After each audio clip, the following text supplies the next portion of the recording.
sur le territoire. Allez, on finit avec un défi complètement fou, relier Nice à Calvi à la nage, un exploit en soi.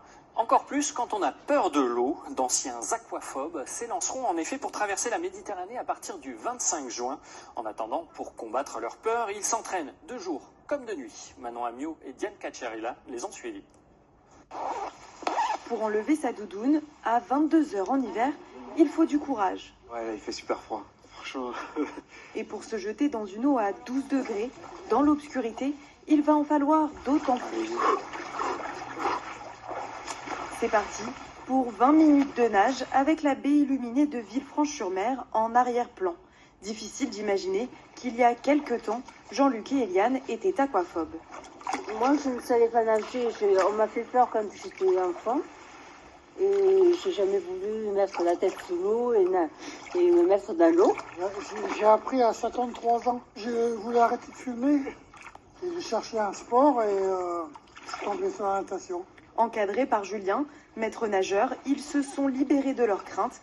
Désormais, ils s'entraînent de jour comme de nuit pour un défi un peu fou, relier Nice à Calvi à la nage. J'avais prévu de le faire pour moi et en parlant à mes élèves, je me suis rendu compte qu'il y avait vraiment un écho. Je trouvais ça beaucoup plus intéressant de faire ça avec des nageurs comme eux, débutants, qui viennent vraiment de loin, que de faire ça avec des gens qui savent déjà nager. Le lendemain matin, c'est au port de Nice qu'ils se préparent. Les conditions sont différentes, plus de vent et plus de vagues. On s'est habitué à tout, de l'eau à 30 degrés et après à 13 degrés. L'idée, appréhender toutes les configurations. Ils seront 7 anciens aquaphobes à partir le jour J, guidés par un bateau boussole. Pour réaliser leur projet, ils ont monté une association et cherchent des sponsors. Grâce à tout ça, on va pouvoir réunir un maximum de fonds pour nos projets associatifs qui sont donc pour la mer, les océans et les enfants.